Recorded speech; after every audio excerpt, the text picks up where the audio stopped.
The chandeliers of the Ashcombe estate trembled with the sound of 400 guests gasping at once because in the middle of the grandest engagement party the city had seen in a decade, Vivian Sinclair had just grabbed a maid by the collar and torn her uniform down the back in front of everyone. The white apron ripped like paper. The black fabric split at the seams. And there, carved into pale skin under the golden light of the ballroom, was a scar so long, so deep, so deliberately shaped that it looked less like an accident and more like a story written on flesh.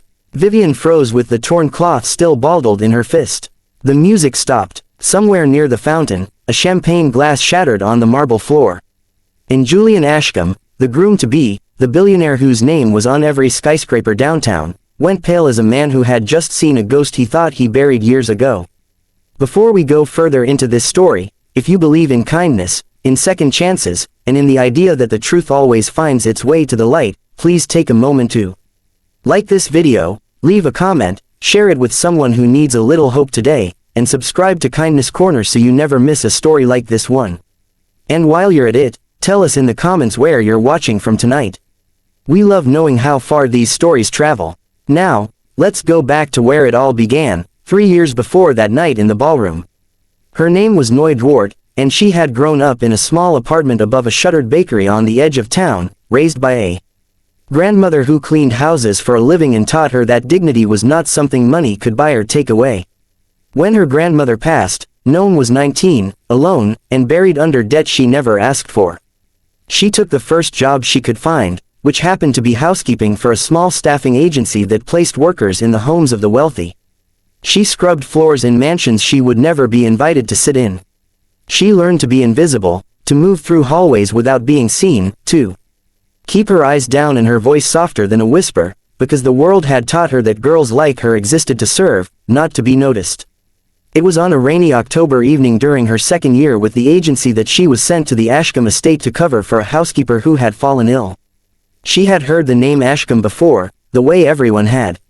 It was printed on hospital wings and university buildings, whispered in business magazines, the family whose fortune had been built 3 generations back and multiplied by every generation since. She expected cold marble floors and colder people. What she did not expect was to find the heir of that fortune. Julian Ashcombe sitting alone on the back steps of his own mansion in the rain, his shirt soaked through, his eyes fixed on nothing, looking more lost than any man with his kind of money had any right to look. She almost walked past him. She had been trained to walk past things like that, to mind her place, to let the family handle their own sorrows behind closed doors. But something in the way his shoulders curved forward, the way his hands were pressed against his temples, reminded her too much of nights she had spent alone after a grandmother died when the silence of an empty apartment had felt like it might swallow her whole. So she did the thing she was not supposed to do. She sat down beside him, not too close, and she did not say a word. She simply stayed there in the rain until he finally spoke, his voice cracking as he told her that his father had just called from the hospital to say his younger sister Camille might not survive the night after a car accident on the coastal highway. No did not offer empty comfort.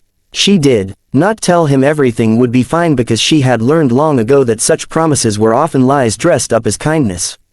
Instead, she told him about the night her own mother had died when she was 7. How the fear of losing someone you love feels like drowning even when you were standing on solid ground.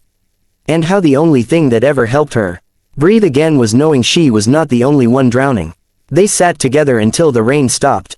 And when Julian finally stood to go back inside, he looked at her, really looked at her, perhaps for the first time all evening, and said that he did not even know her name. She told him, he said he would not forget it.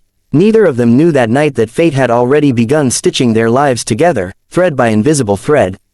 Camille survived, though barely, and in the weeks that followed,